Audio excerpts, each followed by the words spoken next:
Yo guys, check kamusta mga idol. So ayan, mag-update tayo ngayong gabi ng Sunday mga lodi at medyo meron tayong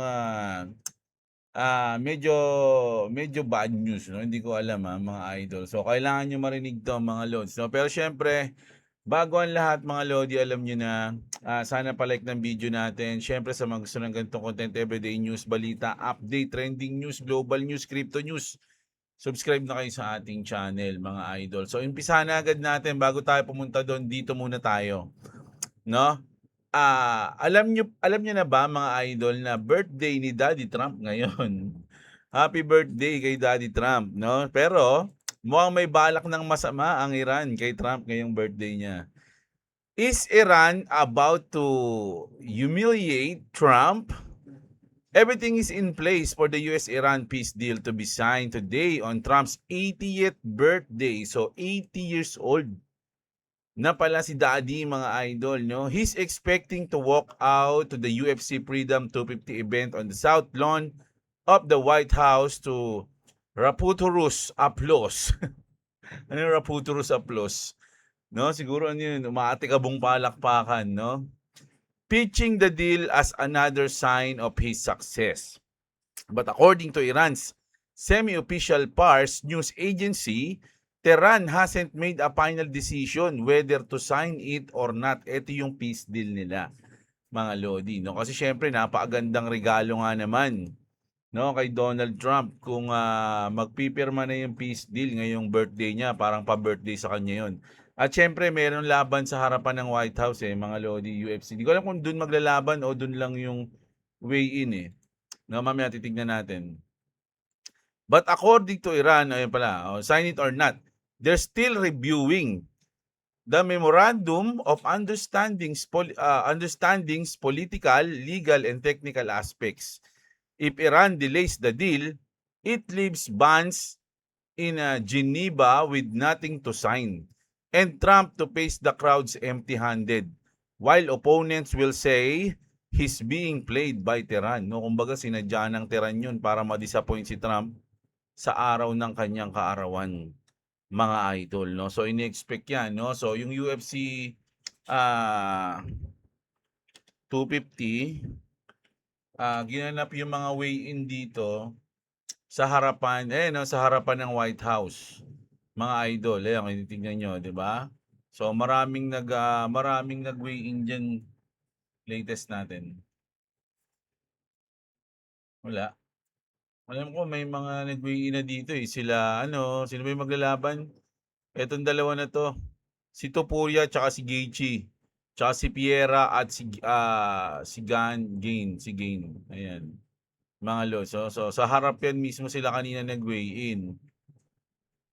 No, may mga performer pa grabe. X Games ba yan, mga lodi? Ito yung White House Kita nyo? So mamaya daw lalabas si Daddy Trump diyan para sa kanyang 80th birthday, dala-dala ang mga good news. Pero ang tanong, mangyayari ba 'yon o ay hindi, dito nga mga idol, ayan kita niyo 'yun, mga lods.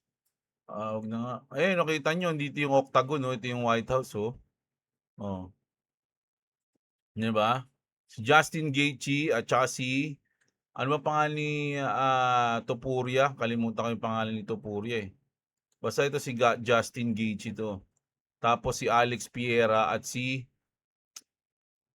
hindi ko alam kung anong pangalan. Basta 'yan, no, ayan, no. So ayun yung maglalaban mamaya. So ngayon dapat 'to no, anong oras kaya 'to? Pay-per-view natin, no? Hindi natin mapapanood 'to mga idol. So sana manood na ng live, 'di na ako nakakanood ng live So ayan yung mga mangyayari mga lodi, no? Madi-disappoint ba si Daddy, mga lods, o magiging happy siya sa kanyang birthday? Mananalo ba yung mga USA fighter o matatalo? No? So ayun, naku, malakas si Alex Pereira, hindi matatalo ni ano yun, ni Gain yun o ni Gane. Anong bang banggit doon? Pero si Topuria malakas din. Naku, mukhang hindi matatalo ni Justin Gaethje yun Hula ko lang yun ito na. Dahil nga dyan mga lodi, merong nag-short ng oil. Ano to, whale, no? A whale just opened a massive $34 million oil short. Grabe, $34 million. Right before today's US-Iran peace deal announcement. This trader has already made over 16 million trading oil alone. Does he know something the market doesn't, mga idol? So, ilang beses nang nakahula ang trader na to at siya ay nagwagi na ng $16 million. Pero ngayon, nag-short siya ng $34 million sa oil. So, ibig sabihin, iniisip niya na bababa ang presyo ng langis, mga idol. So, kasi etong whale na to, kaya pinapakita si yung anak niya, si Baron, kasi iniisip nila na si Baron Trump yung whale. Yung mga insider na nagtitrade, ang iniisip nila si Baron yun. Pero walang kasiguraduhan yan, mga Lodi, no? Hula-hula lang nila yan. So ito, nako, isa pa to. Sa Philippines to, ha. The Philippines is tightening crypto rules and banning privacy coins from licensed exchanges, no? Yung mga license dito sa Pilipinas, yung mga local exchange natin, binaban yung mga privacy coin. Ano ba yung mga privacy coin? So ito yung mga example. Tinanong natin si Grok. Karaniwang example ng privacy coins na nababan o aalisin sa license ng BUS Exchange sa PH, Monero. Sino yung may mga Monerong coins dyan? Nako, mag-isip-isip na daw kayo.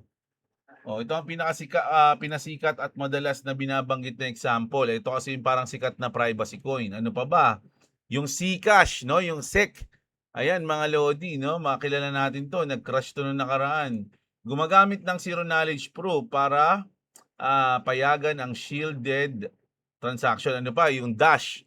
Iba pang posibleng apektado, yung Firo, Verge, Horizon, at iba pang coins na may strong privacy features. So ayan, kung meron kayong mga ganitong coins, mga Lodi, mag-ingat na kayo, lalo na kung nandito kayo sa Pilipinas, mga Lods, no? So, ayan, at least alam nyo, no? Nalaman nyo kay Jeblo yan. Hindi, dito pala sa Coins Telegraph, sorry. Yun ang no? So ayan, mga Lods, ha? And then, mga Lodi, eto na.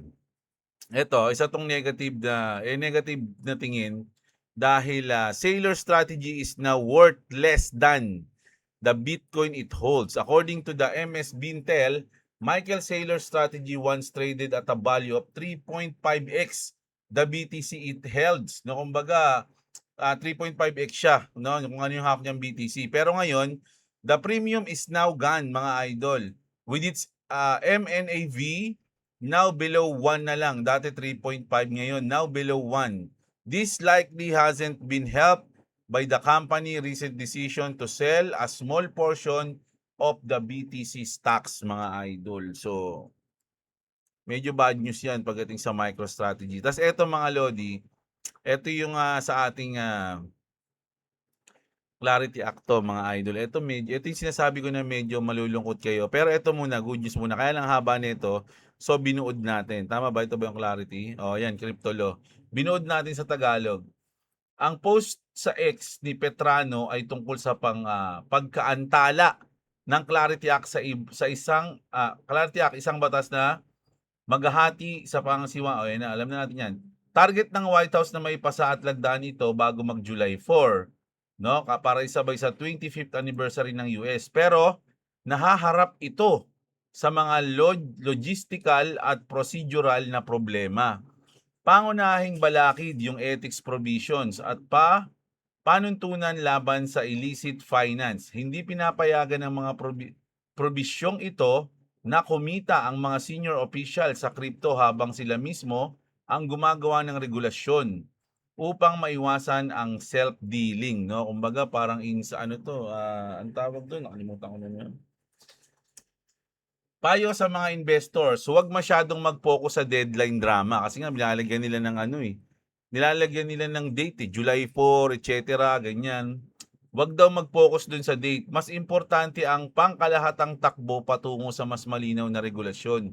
Inaasahang positibo ito lalo na sa altcoins dahil mas malaki ang potensyal na gains kapag may regulatory clarity na. Sa madaling salita, ang totoong issue ay hindi technical kundi etika at posibleng conflict of interest. Ayun, yung hinahanap ko, yung conflict of interest ng mga opisyal kapag naayos yan. Malapit na ang malaking hakbang para sa crypto sa US. So ito nga, nakikita na yung mga hakbang.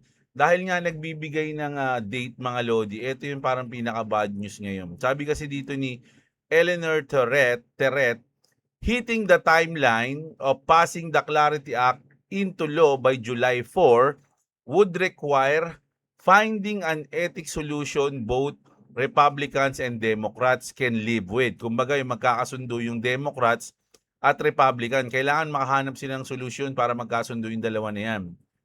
Hanggang July 4. Addressing issues in the AG text, merging the bills, securing 60 votes, and ayun yung mga gagawin ha. Ato, Republican at Democrats kailangan magkasundo, addressing issue in the AG text, merging the bills, securing 60 votes, and passing it through both the Senate and House in just 2 weeks. Logistically impossible. Ayun yung sinabi dito ni Eleanor. No? The Clarity Act passing by July 4 is now logistically impossible per Eleanor Terret, mga idol. So, ito nako, alam ko medyo malulungkot kayo kasi nga syempre, inaasahan natin yung Clarity Act na talagang ayun yung parang pinaka main catalyst ngayon 'di ba? Pero sabi ko nga sa inyo, lagi niyo naman narinig siguro 'to, siguro hindi lang kayo naniniwala.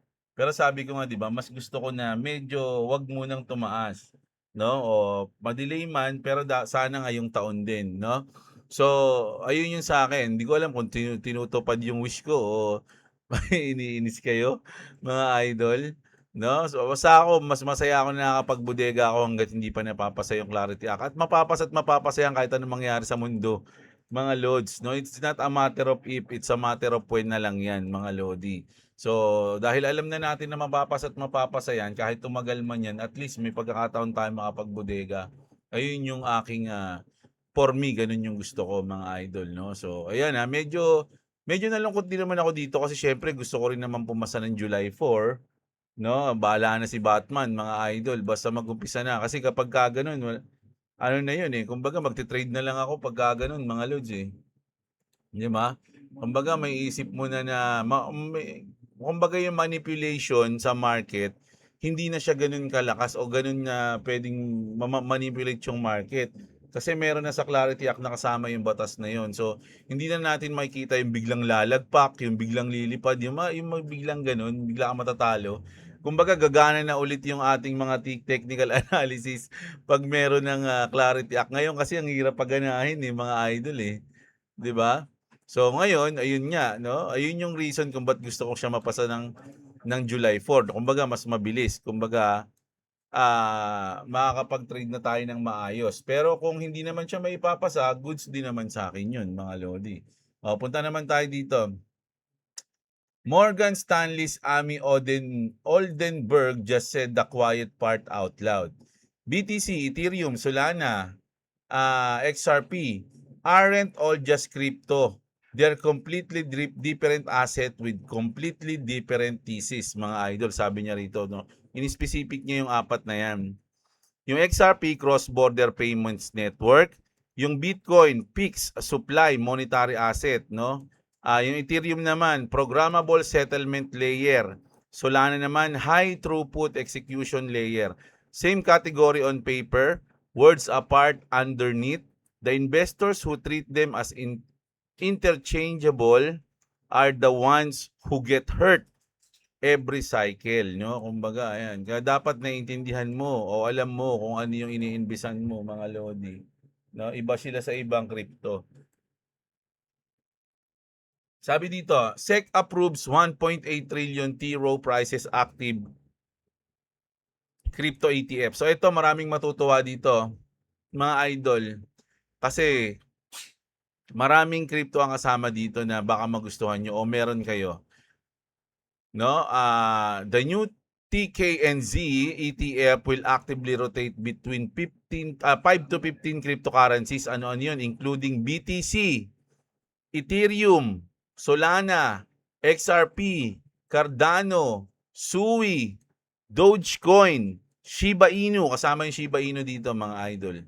No, hindi lang nalagay. Kasi ano nga yun 5 to 15 So, ilan lang yung nakalagay dito? 1, 2, 3, 4, 5, 6, 7 lang So, sa isang kasing news na kasama yung Shiba Inu. So, one of the first active managed multi-asset crypto ETF from a legacy Wall Street giant, the fund can rebalance holdings without shareholder votes and won't have to disclose position for up to 45 days, mga idol. So, good news to, mga idol, no?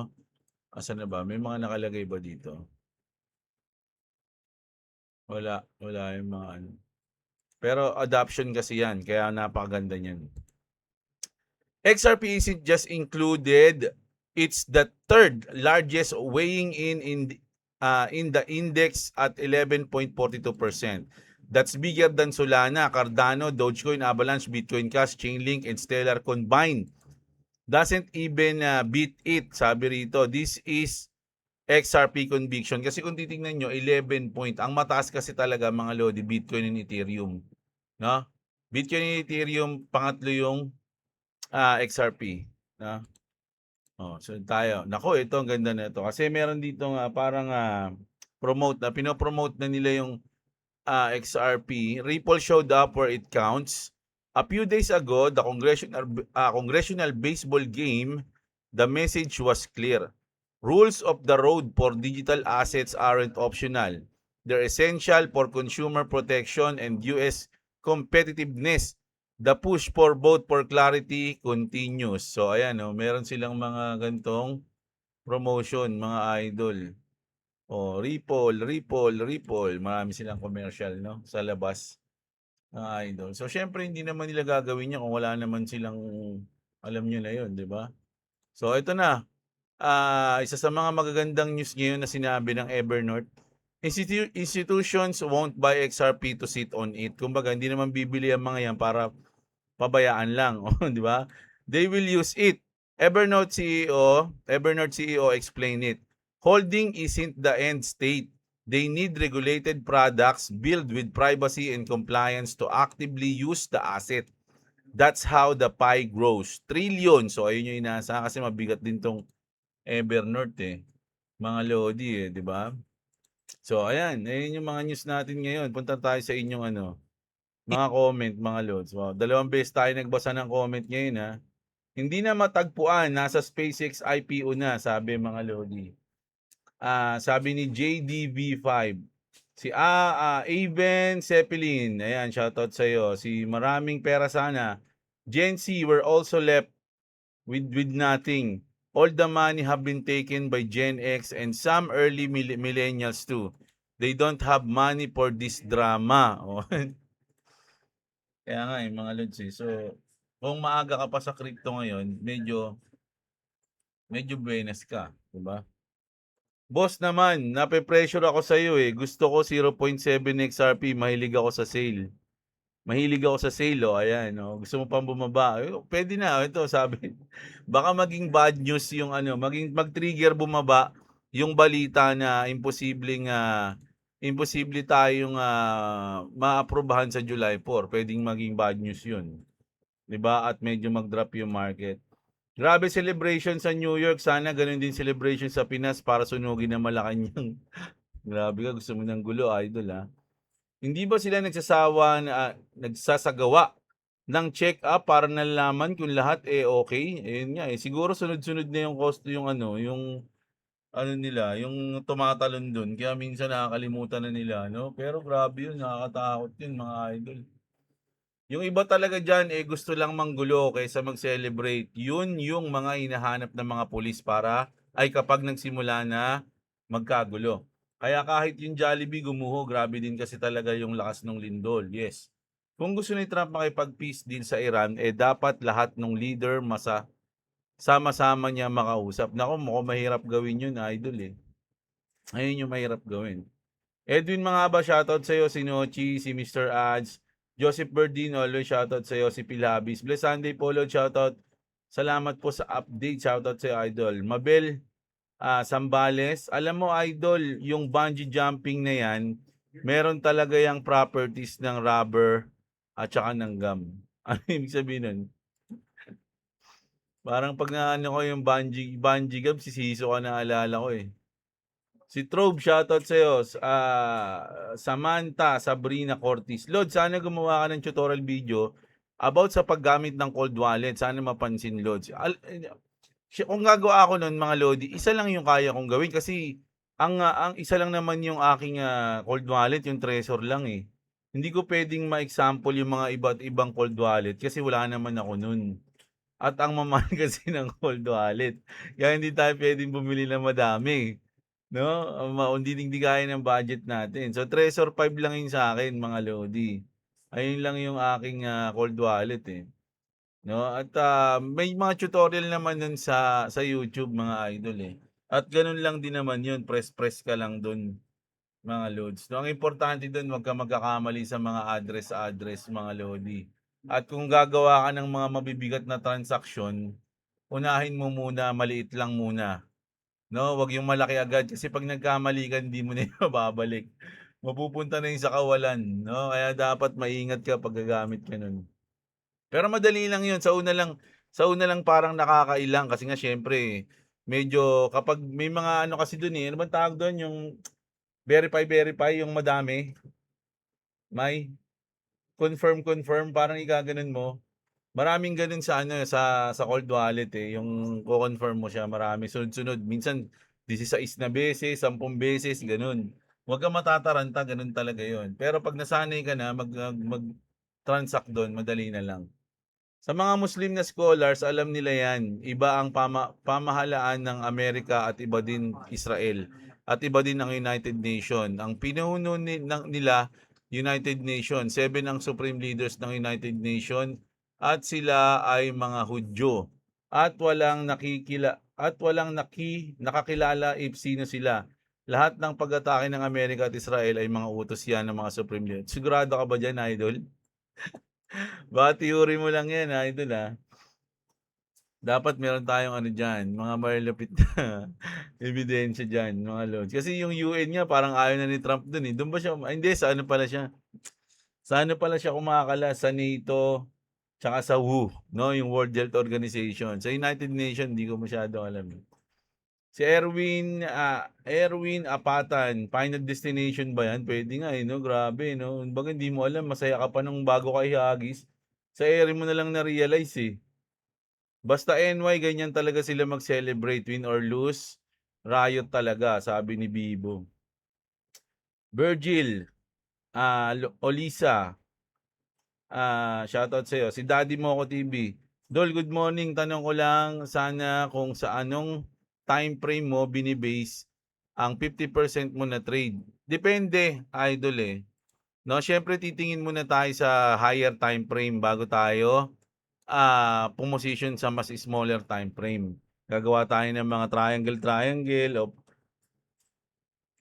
50%, 50%, plug, dun yan, eh, mga lods, eh, hanggang lumiit siya ng lumiit.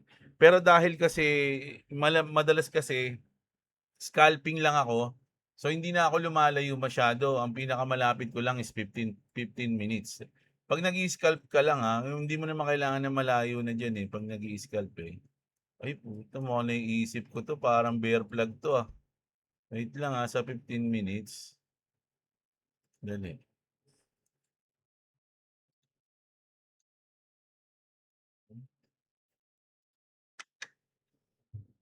Hindi ko alam, parang, sa 15 minutes 'no? Pero hindi muna, tignan muna natin. Dito lang tayo sa mga linya-linya natin, eh. Gano'n idol. 'Pag sa scalping kasi maliitan lang, eh. 'Pag nagti-trade ako naka 1 minute lang ako. Gian Man, shoutout sa'yo. Romeo Junior Villanueva, kung hindi pala maganda, eh, hindi sayang ang hindi sa gano'n idol. Nakita lang natin kasi first time ko nakita yung ano niya, eh, na maganda pala siya, 'di ba? So, sayang. Hindi ko naman sinabing kung pangit siya hindi sayang, eh, 'di ba? Ikaw naman, 'no? Ikaw lang nag-isip nun. No, ikaw lang nag-isip nun, idol. Hindi ko naisip kanina yun, ikaw, Kahit may tali yan, lods, ayaw ko pa din subukan yan, 'no? Ako din takot ako sa heights, mga lods. Takot ako sa heights tsaka sa marami akong kinakatakutan, marami akong phobia, eh. Takot ako sa ano, sa ahas, ayan, marami akong takot diyan, takot ako sa ahas. Basta karamihan hayop, yung takot ako, yung mga maliliit, palaka, gano'n, ayoko ng gano'n, eh. Tapos ano, yun sa matataas, naku ayoko ng gano'n, nalulula ako. Pero ang tina-try ko naman kasi 'pag nag-e-enchanted kami sumasakay naman ako sa mga ano, kaya lang, yun nga, atakayin ka rin sa puso. Si ano yun, Romeo Junior, shoutout sa'yo. Si Books, kahit may tali ayun pala, ayan nabasa. Skylab, shoutout sa'yo. Si Francisco, Santos Jandel, si Reynaldo. Ayan, eto na naman tayo, sabi ni Idol, si Books at si Junel Nael ang nag-champion sa atin, mga lods, no? So, ayun yung update natin ngayong Sunday night, mga lods. Bukas, bakbak na naman tayo. Sa tingin ko, bukas mag-open yung market, mga idol. Medyo makakita tayo ng paggalaw. So, hintayin natin kung ano yung mangyayari, mga malulupit na balita bukas. So, para malaman nyo at ma-update kayo agad, subscribe kayo sa channel natin. Siyempre, click nyo yung notification bell. At alam nyo na, sana pa-like ng ating video mga lods. Napakalaking bagay ng like na yan. Check nyo lahat ng nasa description sa baba ng video natin. Ayan o. Malaking tulong yan mga lods. VPN, BitGet. Kung bibili kayo ng cold wallet, nandyan. House of Leather, ang pinakamalupit na sinturon sa buong mundo. May passive, ano yan, may orb effect yan. Pag nakakasakit ng mga multo yan, mga lodi, ayan, no? So, matitindi yan. Follow nyo ako sa Facebook. So, ayun, kita-kits tayo. Maraming salamat sa mga nanonood. Magandang araw sa inyo, mga kapatid. At What's up? What's up? Subscribe to Cops Gaming at subscribe to Jeblo. If you want to subscribe to me, it's link in the description. Also, go to the House of Leather. You can get any color you want, black, brown, and red. Also, you need for wearing and of course, to beat your children.